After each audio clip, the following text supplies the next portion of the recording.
ओहो, कितनी देर हो गई। दोस्त नागराज अभी तक नहीं आया। न जाने वो आज कहाँ रह गया।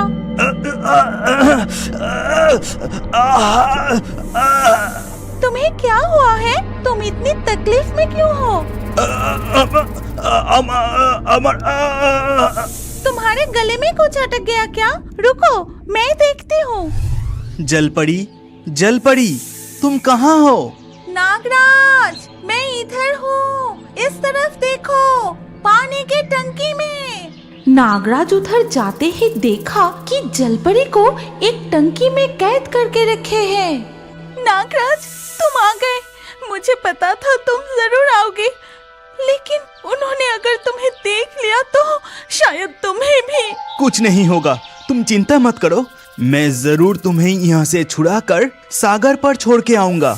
तभी किसी के कदमों की आवाज सुनाई पड़ते ही नागराज वहाँ से निकल के छिप जाता है। जलपरी भी पानी के टंकी में डुबकी लगाती है। यहाँ तो कोई नहीं है। मरमेड भी तो पानी के टंकी में ही है। कल से ही मैं इसकी प्रदर्शनी शुरू करूंगा और बहुत सारा मनी कमाऊंगा। तुम मुझे यहाँ बंदी बना के नहीं रख पाओगे। मैं यहाँ से जरूर भाग जाऊंगी। What are you saying? भाग जाओगी? यहाँ से भागना इतना आसान नहीं।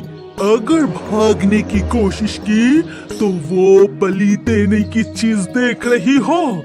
दूसरे जानवरों की तरह तुम्हें भी वहाँ ले जाके तुम्हारी पूंछ रख के मैं काट दूंगा। ये कह के वो आदमी वहाँ से चला जाता है और उसका ये सारी बातें नागराज छुपके से सुन लेते हैं।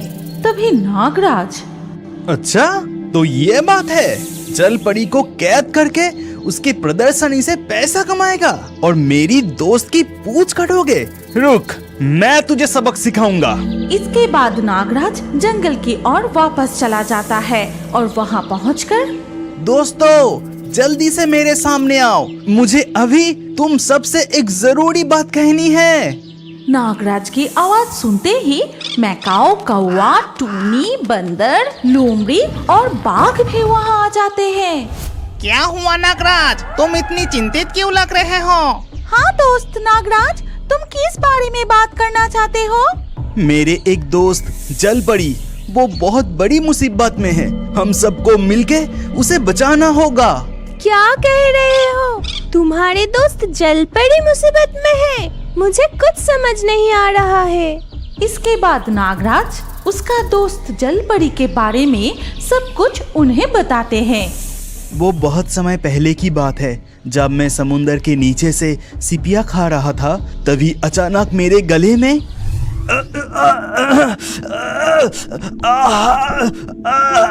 तुम्हें क्या हुआ है? तुम इतनी तकलीफ में क्यों हो? तुम्हारे गले में कुछ अटक गया क्या? रुको, मैं देखती हूँ। ये कहकर जलपरी जादुई मोती की मदद से नागराज के गले से सीपी का टुकड़ा निकल देती है। तुम्हें बहुत बहुत बहुत धन्यवाद जलपरी, तुम्हारे ये उपकार मैं हमेशा याद रखूंगा। इसके बाद से जलपरी और नागराज बहुत अच्छे दोस्त बन जाते हैं और हर दिन समंदर के किनारे बैठे बातें करते थे। लेकिन उस दिन, ओहो, कितनी देर हो गई। दोस्त नागराज अभी तक नहीं आया। न जाने वो आज कहाँ रह गया। ठीक तभी थोड़ी दूर से एक आदमी जलपरी को देख लेता है। अरे वो क्या है? वो तो एक जलपरी लग रही है। हाँ सही में, वो तो एक मरमेड है। अगर मैं इसे पकड़ सकूं। इसके बाद वो आदमी छुपके से जाके जलपरी के ऊपर एक जाल डाल के उसे कैद कर लेता है। फिर कंधे पर उठाए अपनी गाड़ी में डाल दिया। इस देश में घूमने आया था और यहाँ तो मुझे कमाल की चीज मिल गई। It is so beautiful and amazing. फिर वो आदमी गाड़ी चलाकर वहाँ से चला जाता है। इसके बाद से मैंने जलपरी को बहुत ढूंढा, लेकिन आज मुझे वो एक पानी के टंकी में बंदी दिखा। क्या कह रहे हो? जलपरी का पत्ता मिल गया? तुम्हारे दोस्त जलपरी वो कहाँ पर कैद है? तभी नागराज इस जंगल के अंतिम छोर पर वो मिट्टी से बनी कुटीर और उसके पास वाली पानी के टंकी में बंदी जलपरी के बारे में बताता है। देखो दोस्तों, नागराज हमारा दोस्त है और नागराज की दोस्त जलपरी, इसीलिए जलपरी को बचाना हमारा भी कर्तव्य है। इसीलिए हम सबको मिलके एक योजना बनानी होगी। जब सारे जानवर मिलके योजना बना रहे होते हैं, तभी दूसरी ओर वो आदमी एक ठेले और कांच के जार के सामने खड़ा होकर कल सुबह होते ही इस जाड़ में जलपरी को कैद करके मैं इस ठेले से लेके जाऊंगा बाजार में। अभी मैं सो जाता हूँ, कल सुबह उठकर ही। अगली सुबह जैसे ही वो आदमी नींद से जागता है, जल्दी से थोड़ा कॉफी बना लूं, फिर ब्रेकफास्ट करके लोकल बाजार के लिए निकलूंगा। अगर यह प्रदर्शनी अच्छी चली तो फिर अपने कंट्री में है तो। ये कहते हुए वो आदमी अपने लिए कॉफी बनाने लगता है। तभी उसी समय जंगल के किनारे पर छिपकर खड़े रहते हैं लोमड़ी, नागराज, बंदर, बाघ और पंछियों। दोस्तों देखो, वो शिकारी कुछ खाना बना रहा है। मैं समझ गई शेर जी, अब मुझे क्या करना चाहिए? तभी कौआ चिल्ला चिल्ला के उस आदमी को परेशान करने लगता है।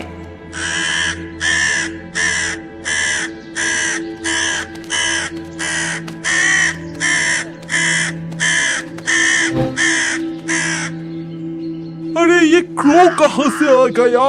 हे, हुश, हुश, हे, हुश, हुश।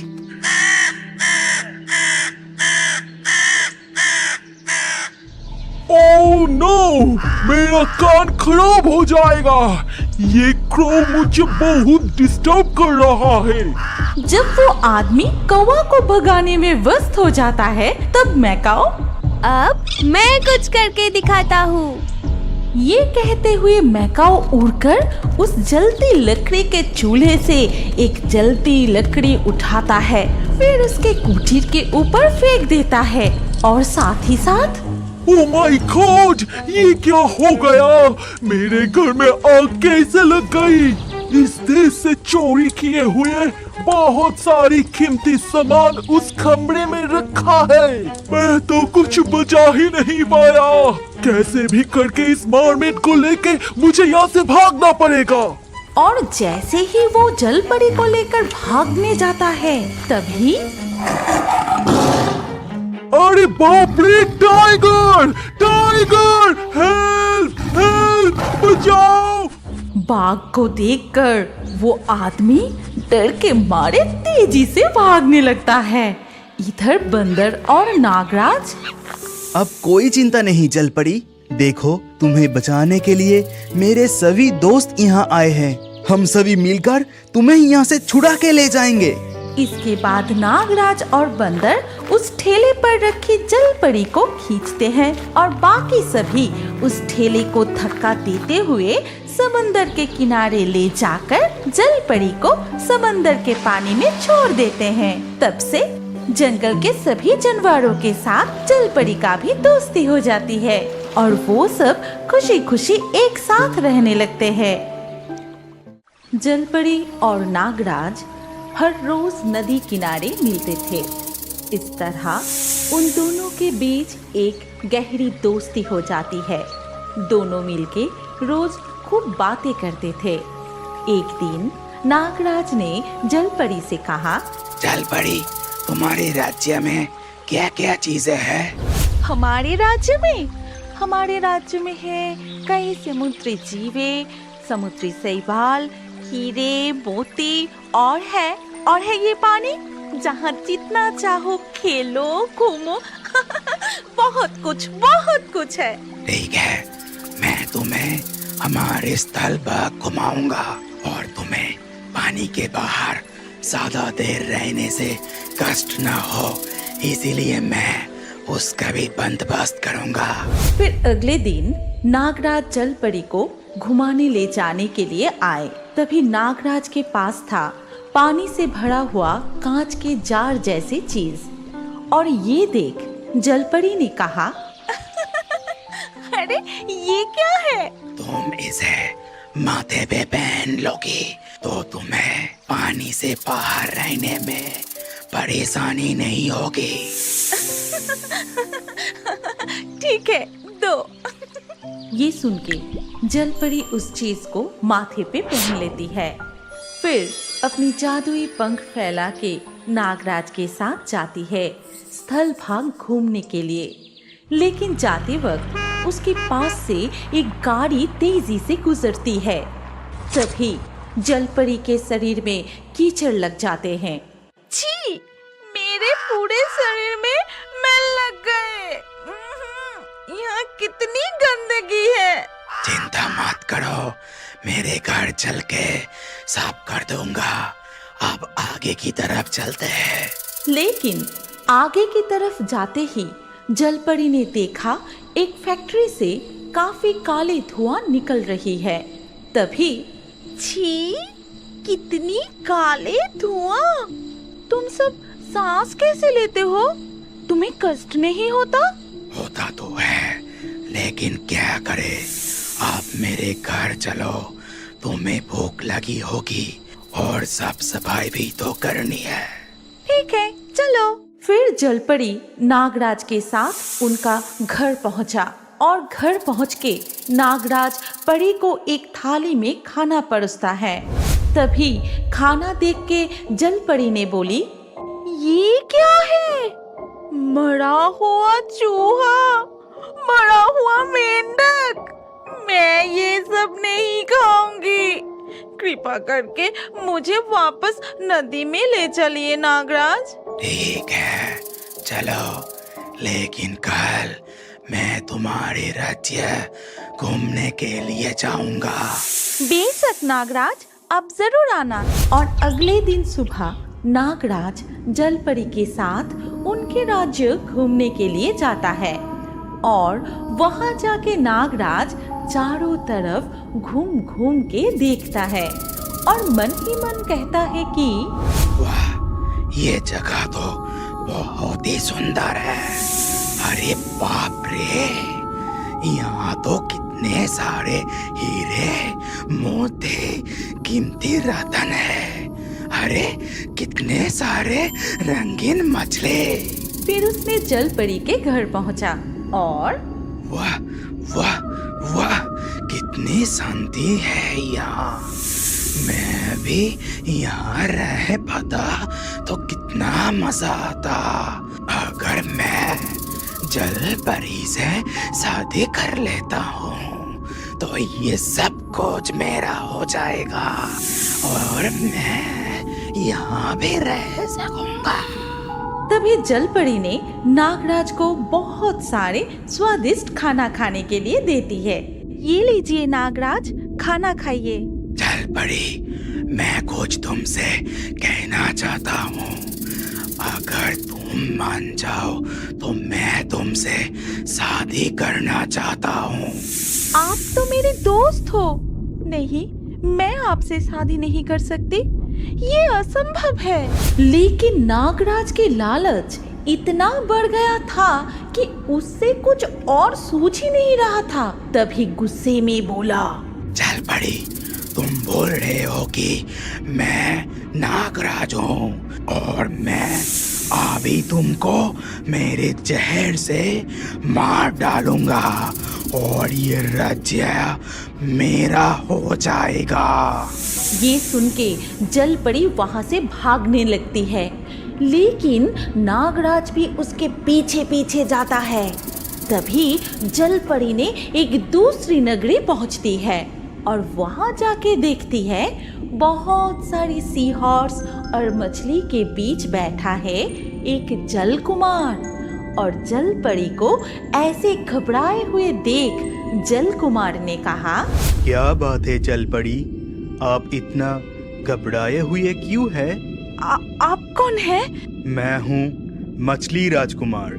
आप मेरे राज्य में आए हैं, पहले शांत हो जाइए और कहिए कि आपके साथ क्या हुआ। मुझे बचा लीजिए मछली राजकुमार। नागराज मेरा मित्र था, लेकिन वो लालच में आके मुझसे शादी करना चाहता है। मेरे मना करने से अब मुझे ही मारने के लिए आ रहा है। चिंता मत कीजिए जलपरी, हम देखते हैं। तभी वहाँ नागराज आता है और उसको देखते ही मछली राजकुमार सी हॉर्स को आदेश देते हैं, मेरे सी हॉर्स सैनिकों, आक्रमण करो। तभी सारे सी हॉर्स नागराज की तरफ आगे जाते हैं और ये देख नागराज ने कहा, ठीक है, अब मैं जा रहा हूँ, लेकिन इसका बदला मैं जरूर लूंगा। ये कह के नागराज वहाँ से चला जाता है। लेकिन अगले दिन ही नागराज फिर से जलकुमार के राज्य में आता है और एक पत्थर के पीछे छुप जाता है। फिर अचानक से हमला कर देता है। पानी में इतना जहर फैलाता है कि जहर से सब सी हॉर्स मारे जाते हैं। और ये देख मछली राजकुमार बहुत गुस्सा होते हैं, लेकिन नागराज हंसने लगते हैं।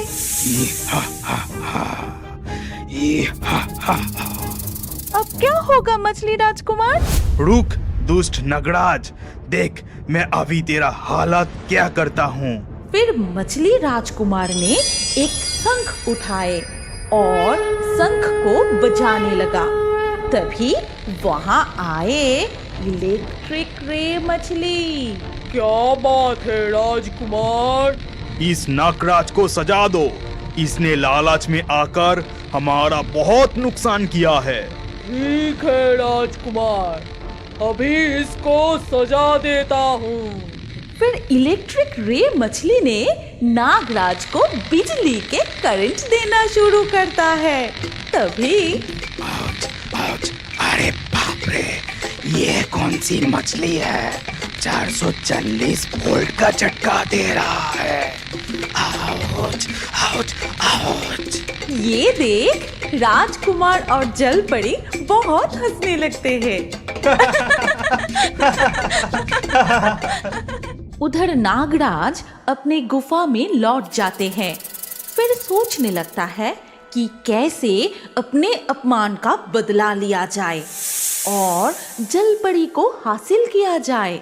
मैं तुझे नहीं छोड़ूंगा राजकुमार, मैं जलपरी और उसकी राज्य हासिल करके ही रहूंगा। इधर जल राज्य में कुछ दिन बाद मछली राजकुमार और जलपरी ने शादी कर लेते हैं। तभी मछली राजकुमार ने जलपरी को एक अनमोल हीरे से बना ताज पहना के जल रानी घोषित करते हैं।